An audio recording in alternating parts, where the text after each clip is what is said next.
Nosso boa noite a todos. Que Jesus nos abençoe, nos ilumine.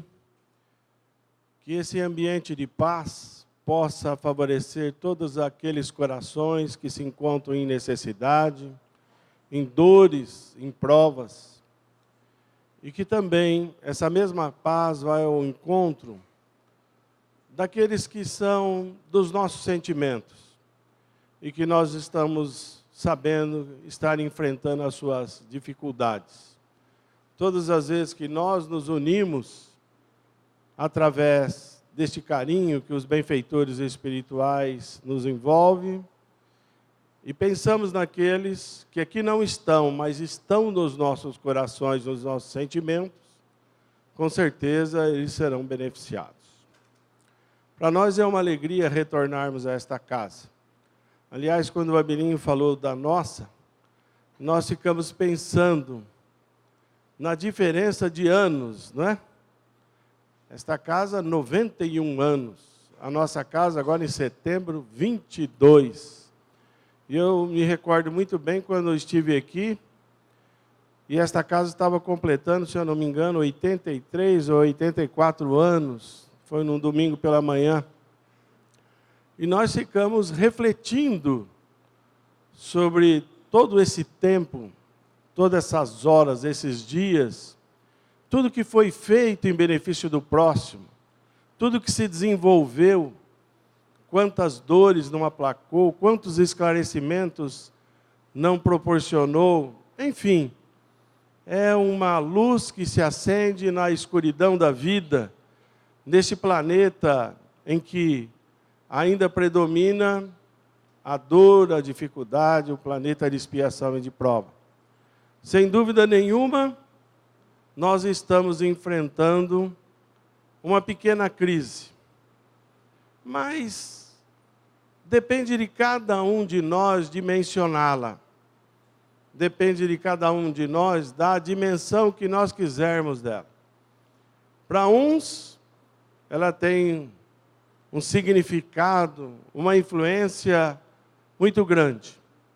Para outros que já aprenderam e têm espírito de aceitação, a crise é uma mestra bendita que vem nos lecionar as lições necessárias para o nosso dia a dia.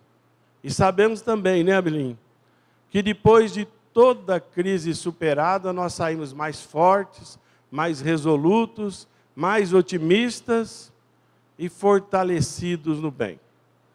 Nós gostaríamos na noite de dividir com vocês alguma experiência dessa nossa atual reencarnação.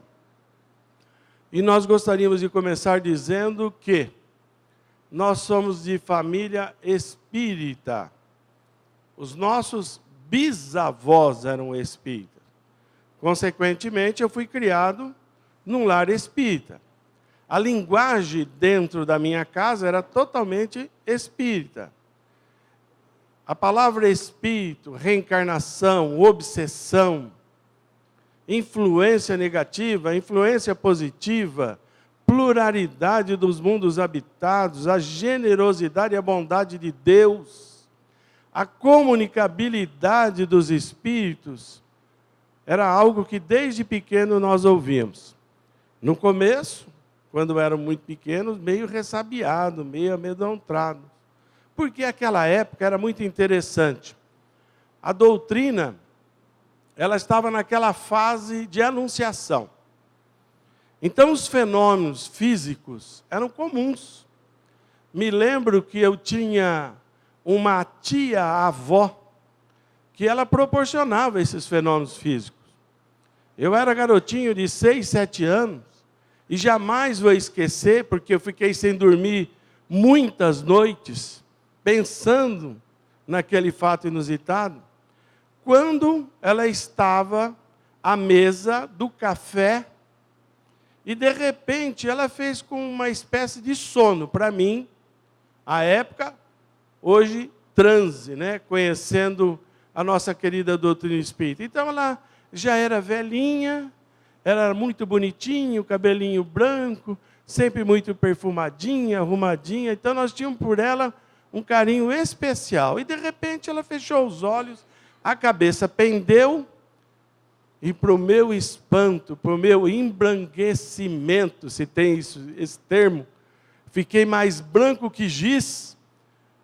Uma flor do vaso fez assim, e eu olhando com os olhos bugalhados, querendo correr, aquilo foi erguendo, e foi voando aquela flor, uma rosa vermelha, que eu descrevo ela pelo pensamento até hoje, e sentou praticamente dentro do bolso de um outro tio meu.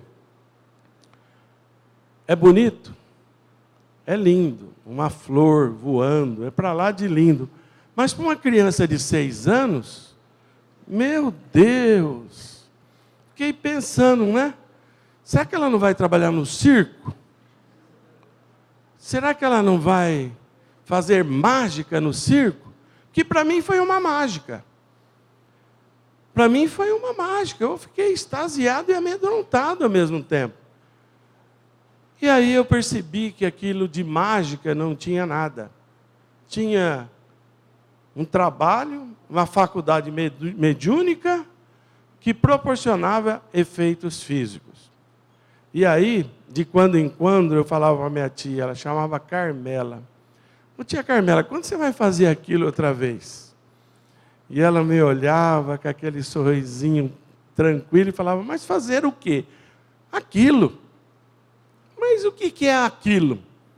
Aquilo que as coisas voam, né? E aconteceu outras tantas, mas aí em trabalhos mediúnicos, que eu não tinha participação e nem acesso, mas os meus outros tios e os meus irmãos mais velhos me descreviam. Pois bem, sendo de família espírita, nós começamos a frequentar a casa espírita jovens. Quando eu falo jovem, bem jovem, com 8 anos de idade. Eu lembro quando a minha mãe me intimou, não convidou, porque naquele tempo os pais intimavam, né? Hoje o pai precisa, e a mãe precisa convidar, afagar, colher a opinião do pirralhinho de 4 anos, 5 anos, para ver se está de acordo com a personalidade, se nenhum psicólogo vai falar alguma coisa, enfim, né? Nada contra os psicólogos, na minha família está cheio, né? Nada contra, só a favor. Então, todo aquele histórico, aquela conduta, né? Será que pode? Será que não pode? Ele pode ficar lá no joguinho, né? Mas ir para a religião já é um pouquinho mais difícil. Muito bem. Então, minha mãe fez aquele convite para mim. Sabe aquele convite fraterno que as mães faziam, os pais faziam antigamente? Assim, aquela coisa bem amorosa. Hoje você vai no centro comigo. E eu fui. 8 anos. E sentei muito prazerosamente com ela, falando também de maneira doce. Senta ali. Sentei na primeira fileira. E aí, comecei a ouvir as palestras. Com 8 anos. Agora, em novembro, eu faço 61. Nunca deixei de ouvir palestra. Eu tenho quilômetros rodados em palestra, viu, gente? Muito bem. Então, ali eu fiquei na primeira fileira. E a minha mãe, a dona Orsina, só erguendo a sobrancelha para ver se eu estava prestando atenção. E eu com sono que Deus mandava.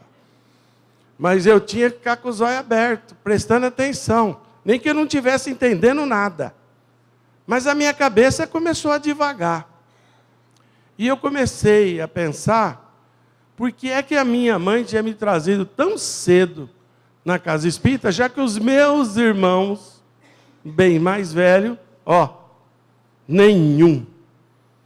Talvez porque minha mãe reconhecesse que no futuro, no dia 12 de agosto de 2015, eu ia estar aqui no Allan Kardec falando para vocês essas experiências. Talvez ela antecipasse isso. E efetivamente, mais ou menos foi o que aconteceu. Porque, a partir do momento que eu fui para a casa espírita, a casa espírita veio para dentro do meu coração. E eu amei tanto e amo tanto essa doutrina, gosto tanto dessa doutrina, que eu também, de maneira muito psicológica, muito fraternal, muito carinhosa, também falo para os meus filhos: vocês querem ir ao centro? Vamos para o centro, está na hora. Não posso queixar-me da minha mãe. Meus filhos, inclusive, fazem palestra. Vabilim, precisa trazer minhas meninas aqui.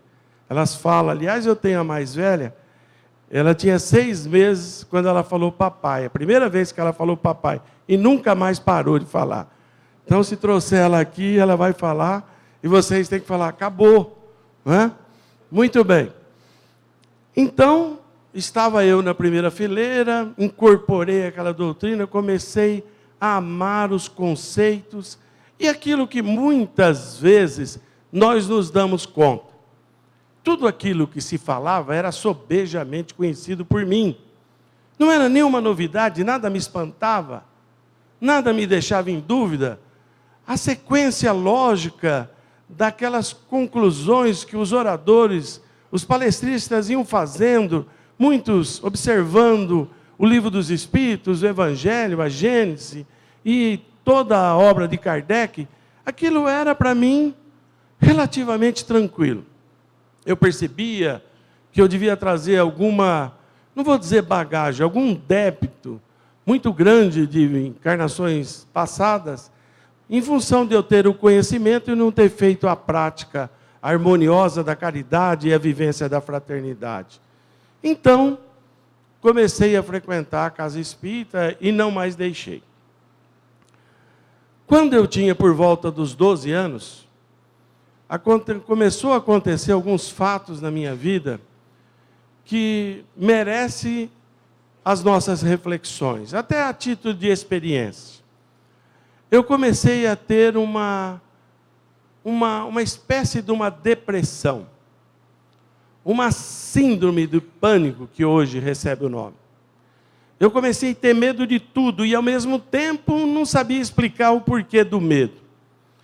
Eu não sabia explicar aquela angústia, aquela insatisfação, aquela intranquilidade, aquela condição emocional que me abalava a todo momento. É claro que os meus amigos logo perceberam. Vocês sabem que a molecada, eles pegam no ar, né? E aí eu já fui chamado de padre, de pastor e de outras tantas denominações que o bullying das crianças não deixam passar. E eu comecei a me sentir muito perturbado. Muito, mas muito perturbado. Eu percebi que eu estava, assim, no caminho da psicose, da loucura. Eu era um garoto que estava ficando louco. Não dava para explicar de outra maneira, não dava para concluir de outra maneira. Porque tudo que eu sentia, que eu falava, que eu me comportava, remetia a isso. Me lembro como se fosse hoje. Eu estou na casa espírita dentro dessa situação. Portanto, casa espírita e doutrina espírita não dá salvo-conduto para ninguém. Não é porque nós estamos indo na casa espírita, estamos tomando passe, estamos fazendo palestra, que nós estamos libertos das nossas dificuldades. Nós estamos trabalhando para nos libertar, mas não estamos libertos. Portanto, é muito comum, principalmente lá em Catanduva, que é a capital aqui de São José do Rio Preto, é muito comum as pessoas chegarem à casa espírita e falarem: não, mas eu estou vindo há 6 meses, não melhorei nada, estou pior, né? E vai ficar pior. Porque se não trabalhar aquilo que está dentro de si. Eu vou na casa espírita, mas continuo egoísta. Eu vou na casa espírita, não divido nada. Não, eu vou na casa espírita, mas me vingo. Vou na casa espírita, mas não perdoo. Tem que doer, não é verdade, gente? E como dói? Porque a consciência, esse juiz implacável, nos aciona e nós não escapamos dela. Pois bem, num determinado dia, ou melhor dizendo, numa determinada noite, um irmão abnegado da casa espírita, lá do Amor e Caridade, que é a casa mais antiga de Catanduva, está por volta de 80 anos, viu, Abelim? Aqui ainda é mais antigo. Ele chamou e falou: sente-se aqui. Quando ele me chamou, eu falei, pronto. Ele vai falar que eu vou morrer, que eu vou desencarnar. Porque eu tinha essa ideia que eu ia desencarnar.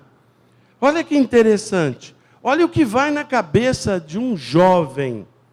Muitas vezes a gente não se dá conta que o jovem está pedindo socorro silenciosamente. Olha o que é na minha cabeça. Por isso que eu estou dividindo essas experiências com vocês. Quando ele me chamou, eu pensei, é agora. Agora ele vai falar que eu vou desencarnar. Agora ele vai falar que eu vou desencarnar e vou para um umbral. Agora ele vai falar que eu não tenho mais salvação. Indo na casa espírita, escutando palestra, família espírita, sem nenhum salvo-conduto. Aí ele sentou-se, sentei-me ao lado dele, e ele diz o seguinte, olha, eu sei o que está passando com você. Falei, pronto, agora ele fala.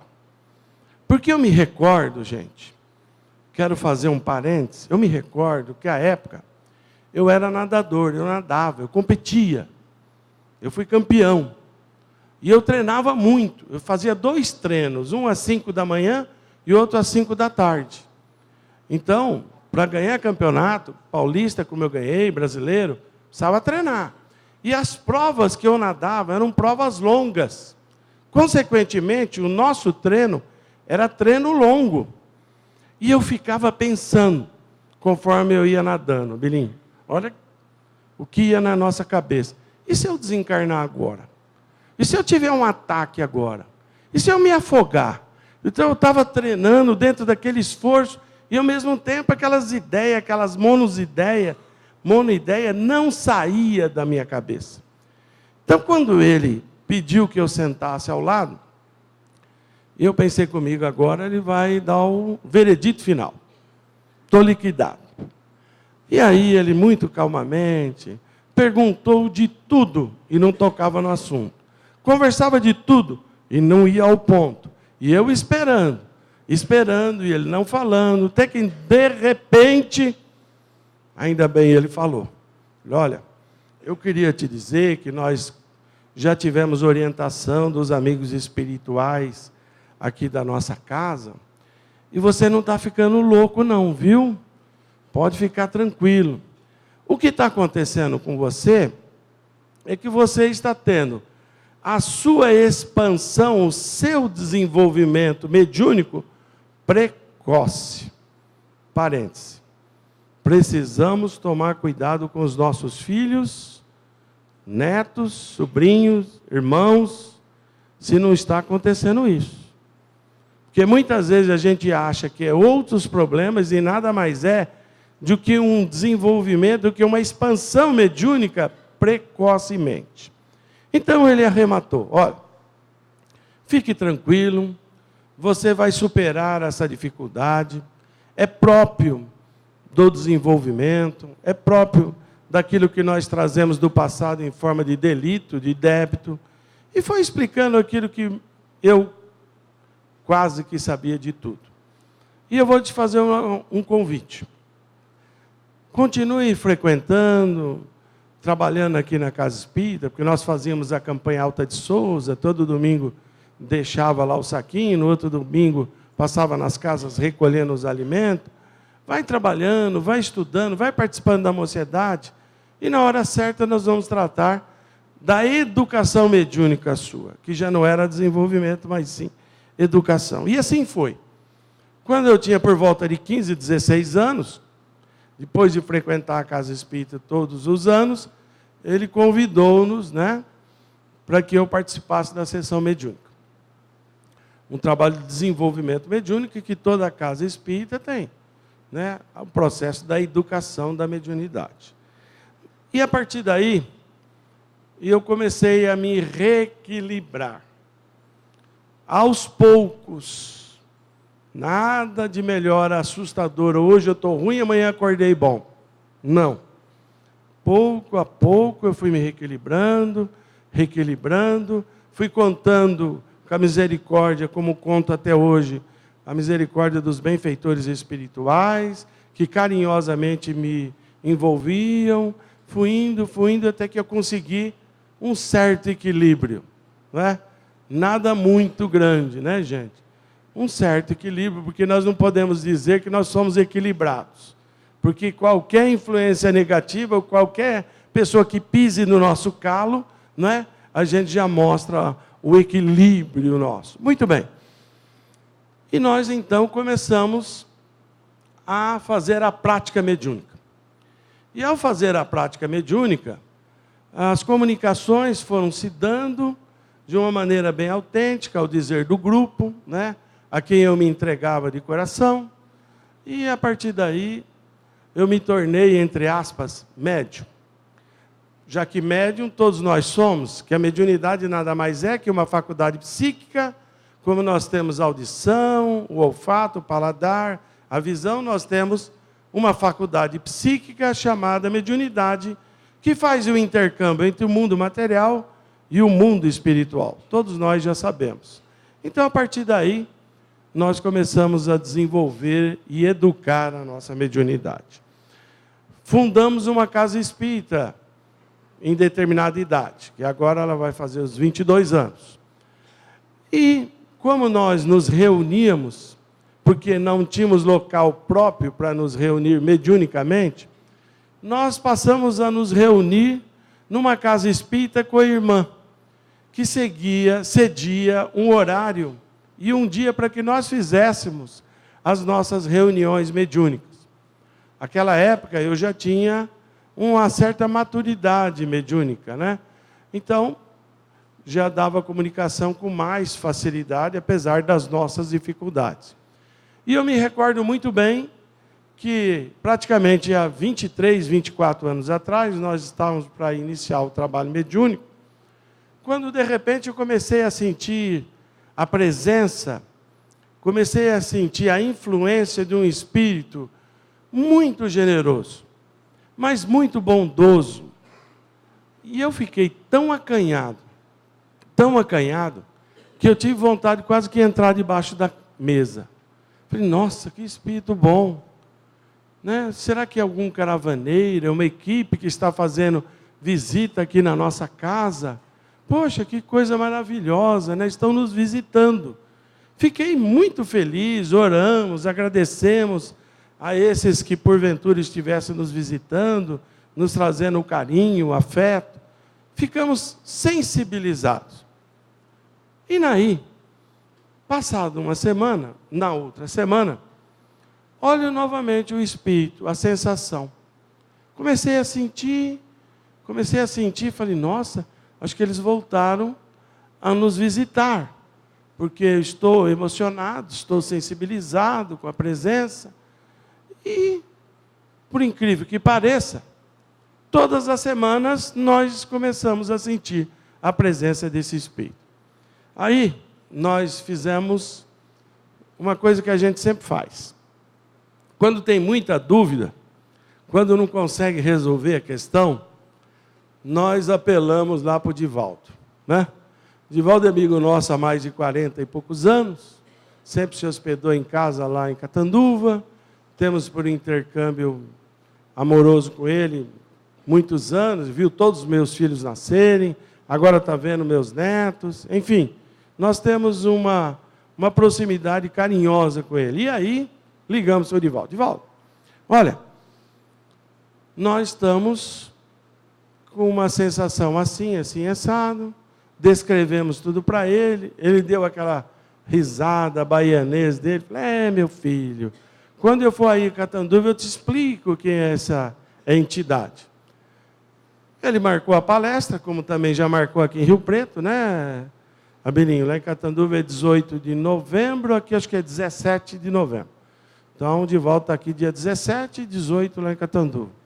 E aí, quando ele retornou a Catanduva, ele me chamou do lado e falou, Roberto, eu queria te dizer que esse espírito que você tem sentido chama-se Irmã Guadalupe. Muito bem. A Irmã Guadalupe é da ordem de São Jerônimo, trabalhou muitos anos no México e ela é uma das irmãs da equipe de Joana de Ângeles. Ela atuou durante muitos anos através de um médium lá de Buenos Aires. Você vê como é que eu sou chique, né? Buenos Aires já pulou lá em Catanduva. É a coisa mais ou menos, né? Ela trabalhou com ele muitos anos, ele chamava-se Tito, ele era um artista, um excelente médium, e morreu precocemente, vítima de um câncer intestinal. Nós nunca mais tivemos notícia dela, são passados praticamente 30 anos, e agora ela retornou aqui com você, quer fazer um trabalho de mensagem, psicografia. Então, você fique acarinhado por ela, fique envolvido por ela, porque com certeza ela vai desenvolver um trabalho. E nós temos psicografado as nossas mensagens que ela tem nos mandado.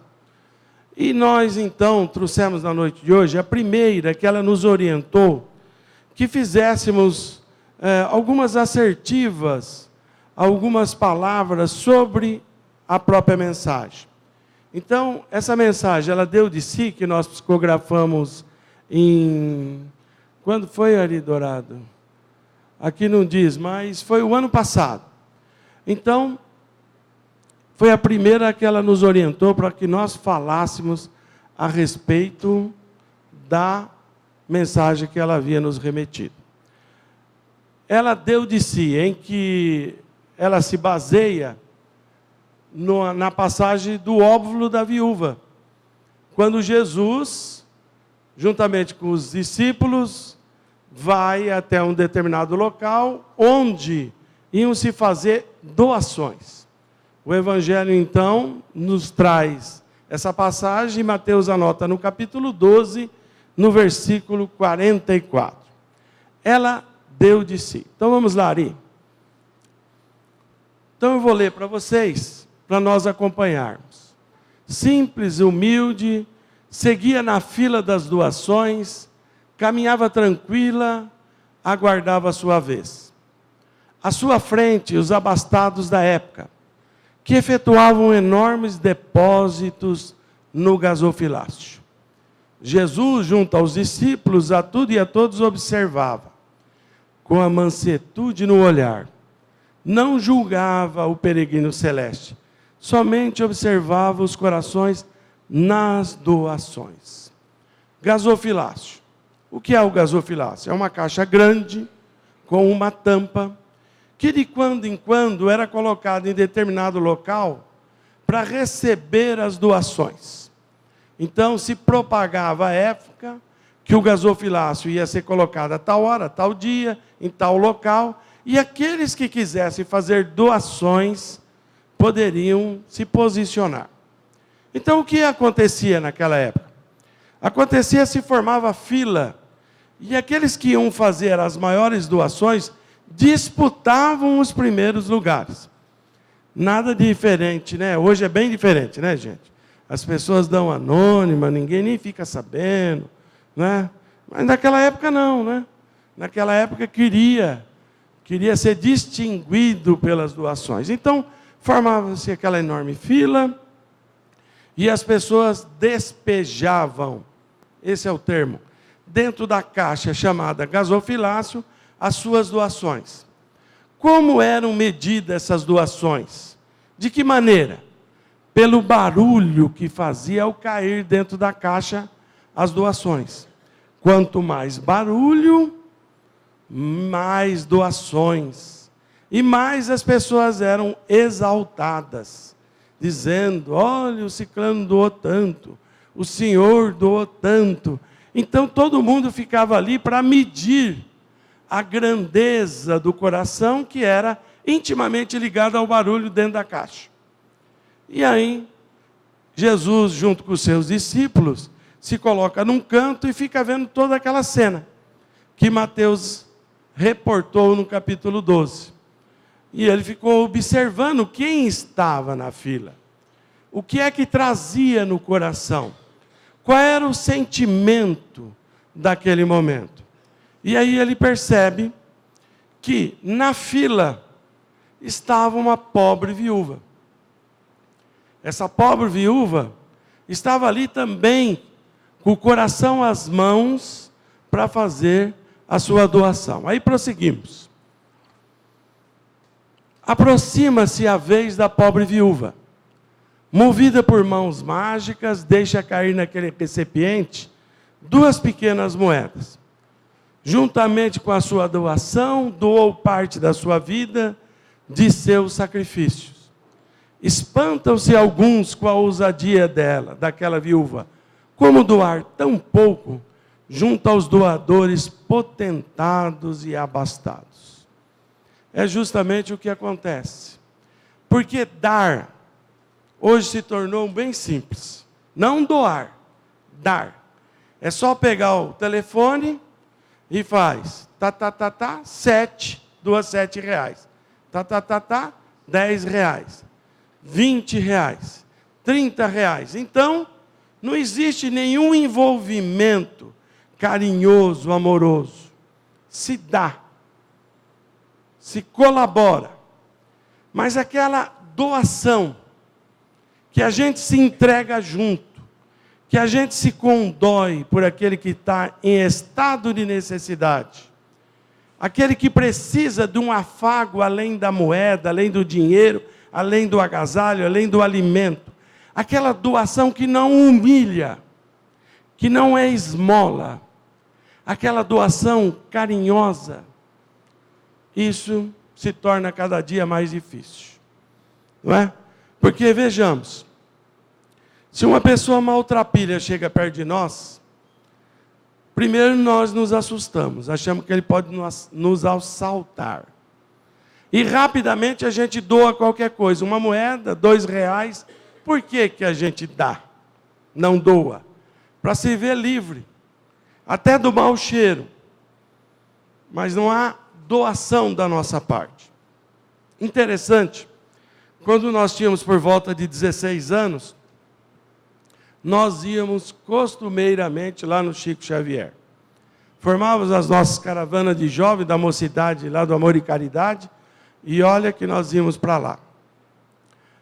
E chegando lá, nós ficávamos embevecidos com a generosidade e a bondade do Chico. E ela, dia de psicografia, ou melhor dizendo, noite de psicografia.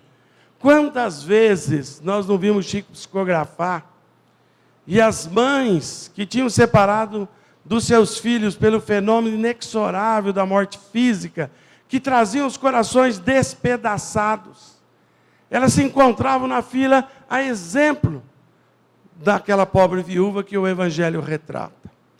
Interessante que aqueles momentos eram momentos mágicos, únicos, porque o Chico também fazia a sua identificação com aquelas mães.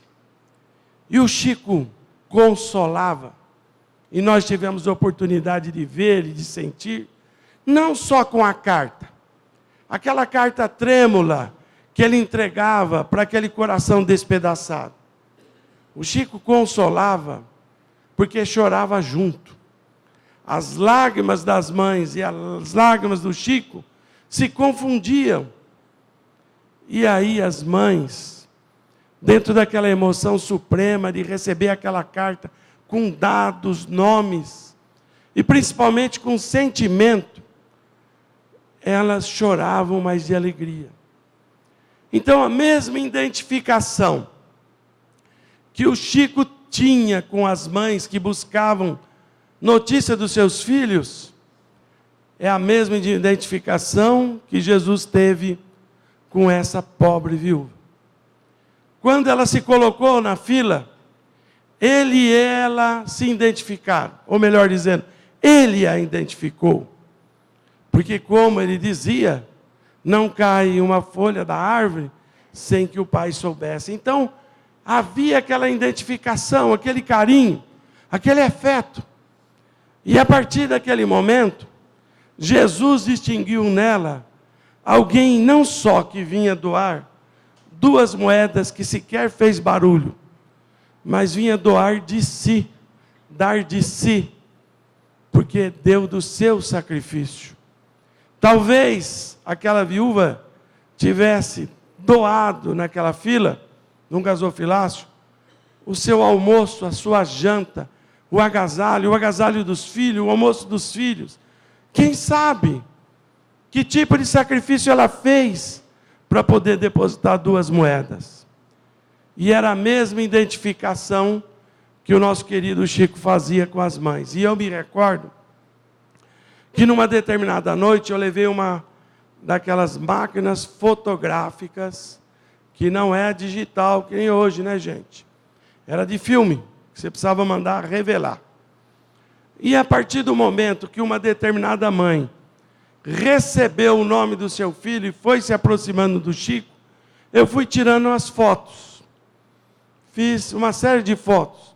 Depois o esposo chegou, abraçou-a, e eles choraram ali numa cena que, se eu fecho os olhos agora, eu relembro de tanto magnetismo elevado, tanto amor elevado. Então, aquele momento tão significativo, eu tirei as fotos.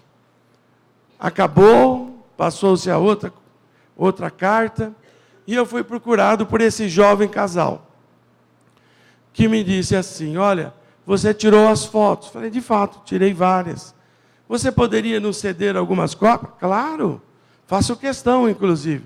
Aí dei o meu endereço, e naquela época eu morava em São Paulo, e eles, num determinado dia, me ligaram e foram lá receber as fotos que eu havia revelado. Eram lindas, retrataram um momento significativo. E aí, então, eu perguntei para aquela mãe, por que é que o seu filho de 13 anos havia desencarnado?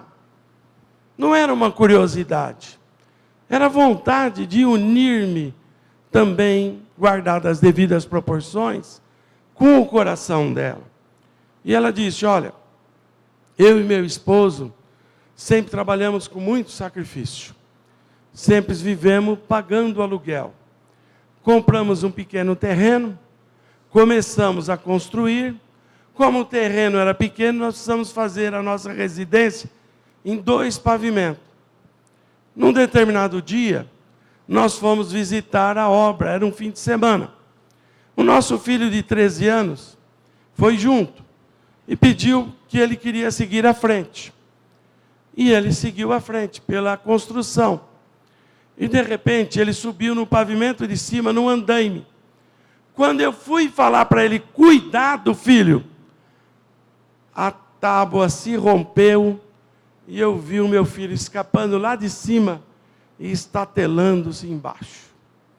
Aquilo me deu uma dor, uma agonia. À medida que eu corria ao encontro do meu filho, gritando meu marido, nós chegamos até ele e eu percebi que a situação era grave. E coração de mãe não se engana. Coração de mãe, ao olhar o filho, ao olhar os olhos do filho, sabe se ele está ou não com problema. E aquele momento que eu vi o meu filho arrojado no solo, saindo sangue já do nariz, eu percebi que a situação era muito grave. Arrebatamos, levamos ele para um hospital que não ficava longe, mas eu ia com o coração oprimido. Aquele coração de mãe que não se engana e sabe que a dor está batendo à porta. Ele ficou 35 dias em coma. E eu fiquei 35 dias ao lado dele. Só que, num determinado dia, num amanhecer, ele se foi. Voou para os braços de Deus, como ela disse. Não preciso dizer que foi aquela choradeira, né? O coração não só dela despedaçou, do marido que estava ao lado, eu, uma funcionária minha, nós ficamos ali tentando reagrupar, colar aqueles pedaços de coração daquela jovem mãe. Entreguei as fotos para ela e ela me disse: eu queria agradecer muito, porque todas as vezes que eu for recordar do meu Pedro, eu quero recordar através desta prece. dessa foto. Porque o Chico me consolou tanto, tanto, tanto, tanto, que quando eu olho, e quando eu olhar essa foto, eu vou sentir no meu coração a alegria de saber que o meu filho não está morto, que a vida não acaba no túmulo. É claro que isso foi uma lição de raríssima beleza para os nossos corações. Por isso que nós estamos dividindo na noite. Então, a nossa irmã Guadalupe, ela propiciou isso, através do óbolo da viúva, e dessa identificação que a viúva teve com Jesus, e que o Chico tinha com aquelas que iam buscar as cartas. Aí, prosseguindo, Ari, diz lá, Jesus distingue nela a obreira anônima que ao se doar muda o mundo, carrega o amor, estende o benefício. Aponta o mestre como exemplo, com os olhos na docilidade, envolve-a na gratidão dos que ajudam a afirmar o seu reino de amor na seara da terra. Continua ali. As viúvas permanecem entre nós, entregam-se ao bem, muitas vezes ao nosso lado, curvam-se para servir a necessidade. Por outro lado, equivocados, permanecemos envoltos nas nossas solicitações. Queremos crescer para repartir, e não repartir para crescer. Queremos multiplicar para ceder, e não ceder para multiplicar. Continuando, terminando a mensagem, pergunta-nos Jesus, entre os abastados e a viúva, quem doou mais? Pergunta-nos, que temos doado? Jesus pergunta aos discípulos, quem de todos doou mais? E os discípulos incautos, como nós, o ciclano, Bertrano, aquele que deu isso, que deu aquilo, que fez esse barulho, fez aquele. E Jesus arremata dizendo, nenhum desses. Quem mais doou foi a pobre viúva que doou de si. E aí a nossa irmã Guadalupe fala que nós queremos ter muito para doar pouco.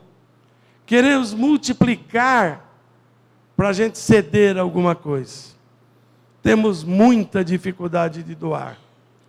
E para terminar, nós gostaríamos de lembrar uma passagem do grande Paulo de Tarso, a quem o cristianismo deve muito. Se deve a Pedro pela casa do caminho, deve-se a Paulo, que saiu pregando a mensagem cristã e sofreu demais. Quando ele já se encontrava no limiar do desencarne, já alquebrado pelos açoites da vida, ele quis retornar em todos os lugares onde ele havia passado e fundado as suas igrejas. O jovem Lucas, médico de homem, de almas, o evangelista, que tinha verdadeira veneração por ele, quis acompanhá-lo. E é uma passagem significativa quando o velho apóstolo se aproxima do porto de Sidom. E na praia, naquela areia alva, muitas pessoas que ele havia beneficiado com a mensagem cristã, jovens, velhos, crianças, anciões, vieram saudar o velho apóstolo balançando um linho branco.